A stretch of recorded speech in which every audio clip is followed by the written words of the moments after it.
Hey guys, welcome to another movie review. Today I'm talking about the film Licorice Pizza. This is the latest film from Paul Thomas Anderson. This is a film about a young man and a young woman. The young man is still in high school. The young woman is out of high school, but still kind of finding out what she wants to do for work and things like that. The two of them come together though when they meet at a high school yearbook photo session when everybody's kind of getting their yearbook pictures taken at the high school and things like that. And basically, they go on this blind date. Things go well. They still want to see each other as friends and things like that. And so, over the course of this film, we find out that this young man is he's basically an aspiring actor. He's trying to always land work. He's trying to land commercials, trying to land plays, try to land films potentially. And this film takes place in like the early '70s, so it's around the time where blockbuster cinema was kind of working its way into modern culture. So around this time, we were getting Jaws and Star Wars and things that were getting more people interested in movies and getting people into the theaters and things like that. So more people were getting interested in film, and so that was something that people were trying to get more involved with at the time and things like that. So the film kind of plays off of that a little bit. And so basically, like I said, this young man's trying to land acting gigs. This young woman's trying to find work. She is trying to land acting gigs herself after kind of figuring out what the process of it is by seeing this guy and kind of being his chaperone for when he has to travel and things like that. And so over the course of this film, this guy and this girl also have to figure out, are they really boyfriend girlfriend? Do they, now that they kind of know each other really well and know each other's flaws, is it really worth pursuing as boyfriend girlfriend? There's a lot of stuff like they're not comfortable kissing yet, they're not comfortable getting intimate yet.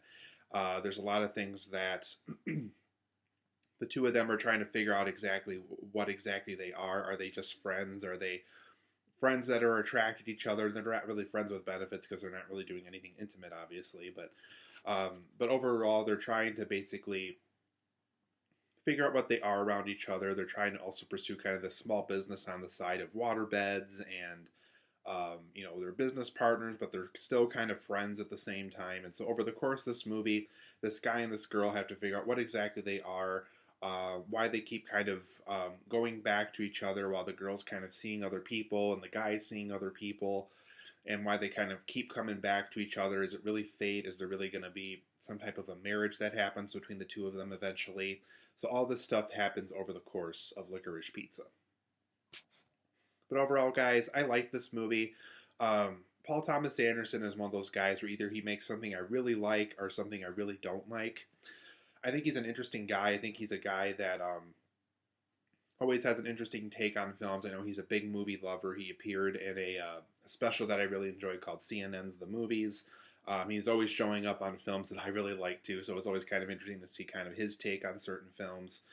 He's big on unconventional storytelling, so as a result, he's not really a director that appeals to everybody. He likes to kind of experiment. He likes to break the mold on certain kind of stories and kind of do something different with his stuff. And as a result, this can work sometimes, and it can work to the film's advantage. And in other films, it sometimes doesn't work so well. Licorice Pizza kind of falls in that category, though, where it can work on certain categories, but doesn't work so well on other stuff. And I think that's kind of where people are either going to love this movie or not love this movie so much. But overall, I'm going to talk about the positives and negatives of Licorice Pizza, give it a rating, and all that good stuff. But for my positives, I think Alana Haim, who played the girl, and Cooper Hoffman, who is also the son of Philip Seymour Hoffman, the late Philip Seymour Hoffman, um, they played the leads here, and I think they're both phenomenal. I think this is both of their acting debuts. Alana Haim, in particular, I would love to see her in something else down the road eventually. Cooper Hoffman, definitely in the spirit of his dad, seems to really like acting. I really like the two of them together. I liked kind of how the film experimented if they wanted to be friends or boyfriend girlfriend, and how they kept kind of coming back to each other after kind of all these failed relationships over time. So I really was invested in their journey. I was invested in um, what exactly was keeping the two of them together, whether it was the business partner thing or being friends or always kind of crossing paths with each other. I really was interested in these leads, and I was interested in this journey that the film took them on. I also thought this film did a good job of really making sure it played off of the 1970s really well. The set designs look great. The clothing and the environments they film in, all of it looks great. Um, like I said, the set designs are really good and really convincing. You definitely tell they went out of their way to really make sure the film looked like it came out of the 1970s, that it doesn't feel like 2021 at all. So huge thumbs up to the set designer of this movie, whether they had to just scout locations or reinvent locations to make it look like the 70s. It really does look like the 70s as you're watching this film. It really looks like something out of that time period, and so I give the film a lot of props for that. The film's sense of humor is also really funny. There's a lot of scenes that certain kind of jokes return for certain characters. There's certain little, not really shorts, but there's certain little skits that happen along the way. There's one with a producer that's played by Sean Penn. There's one that's played by, he's basically a famous actor that's dating Barbara Streisand, and he's played by Bradley Cooper. There's a whole story involving them and how he wanted a waterbed from their business and things like that. So the film plays off of that a little bit. So the film's sense of humor is overall pretty effective.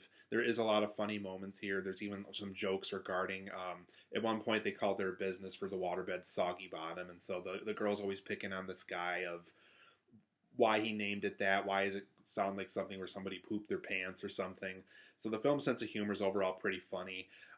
So I like that aspect of the film. You can definitely tell that Paul Thomas Anderson was having a lot of fun with the comedy with this movie. There's also some really impressive long take conversations. There's one right away, actually early on in the movie, where Cooper Hoffman and Alana Haim are kind of meeting each other at this, photography event for school for the yearbook, and it's basically a one shot take of the two of them. Like I don't think there's maybe one or two cuts at one point, but for the most part, it's just one long take of the two of them kind of figuring out if they want to go on this blind date with each other and things like that. There's a lot of that in this movie. There's a lot of impressive long talk conversations of um, people kind of playing off the camera and kind of letting the camera go for as long as they're willing to talk and stuff like that. So really impressive stuff. Definitely goes back to the two leads of the movie with Alana Haim and Cooper Hoffman. They really steal the show as these two lead characters of the movie. For my negatives of Licorice Pizza, though, unfortunately, it's very narratively unfocused. There's just a lot of scenes where it kind of is about something, and then immediately the next scene it's about something else, and then it's about something else again, and then it's about something else again.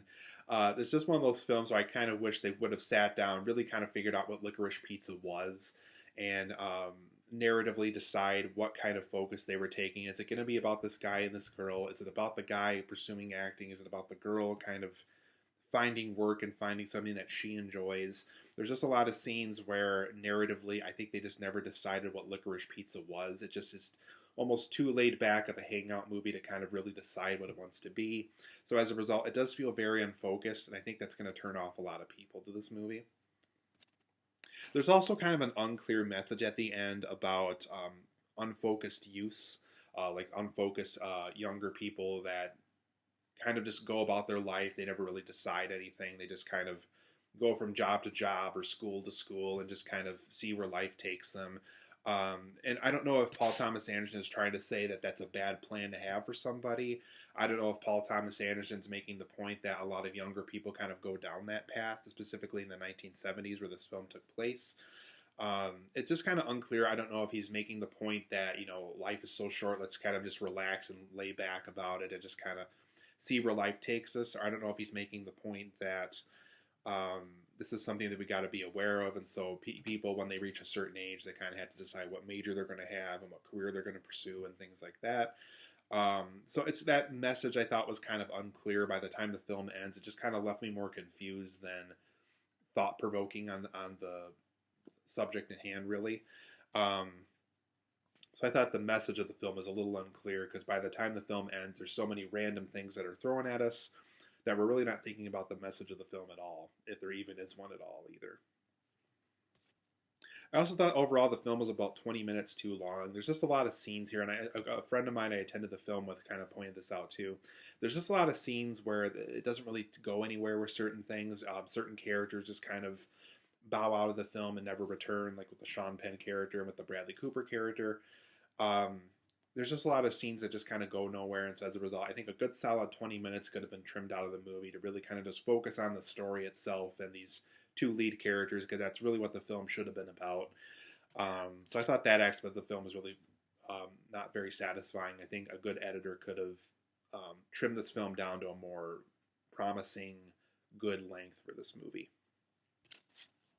I also thought some of the celebrity appearances were kind of wasted here. I thought like Bradley Cooper and Sean Penn really kind of don't get anything to do here, unfortunately. Sean Penn is just kind of this creepy film producer guy that takes Alana Haim on a date at one point. Bradley Cooper's just this guy that wanted a waterbed from their business and just kind of goes angry on people when he loses gas in his car and things like that. So I thought some of the celebrity appearances were kind of wasted here. It's just like if you're going to get Bradley Cooper in your film, do something interesting with him because he is a really talented actor.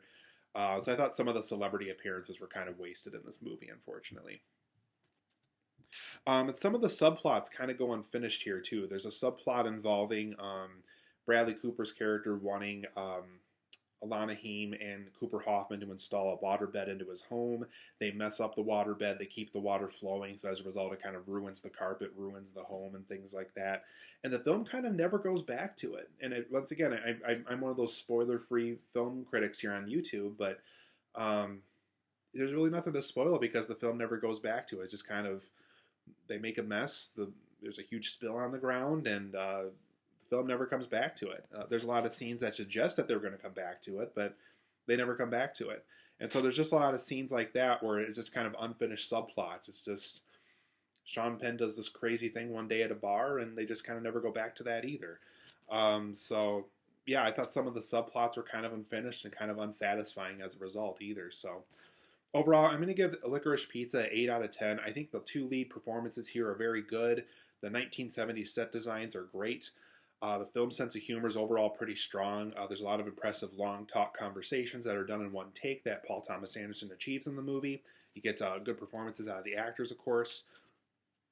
But it's very narratively unfocused. The message is very unclear as to people who are unfocused and kind of young and don't really know what they want to do with their lives. I think the film would have benefited from a better editor because it is about 20 minutes too long. Some of the celebrity appearances do feel kind of wasted, like with Sean Penn and Bradley Cooper. And overall, there's just some subplots that are just kind of unfinished that kind of don't go anywhere. But I'm going to give the film an 8 out of 10. I think it's a good movie. I think if you like Paul Thomas Anderson, I think it's worth checking out. For me personally, I would prefer something like Boogie Nights or Punch Drunk Love. I thought those two films by Paul Thomas Anderson were really good. This film's good. It's not that it's bad. It's definitely not one of his weaker films, but it's just one of those films where it's just so unfocused, it's kind of hard to get into the film sometimes. But it is an 8 out of 10 for me. I do recommend seeing it if you like a lot of Paul Thomas Anderson's work. If you kind of aren't really interested in unfocused films that are just kind of these little hangout movies, I don't know if the film will work for you as much. But overall, like I said, I enjoy the film, and I don't know if I'd watch it again, but it's good enough where I would recommend it if you're a Paul Thomas Anderson fan. So 8 out of 10 for me.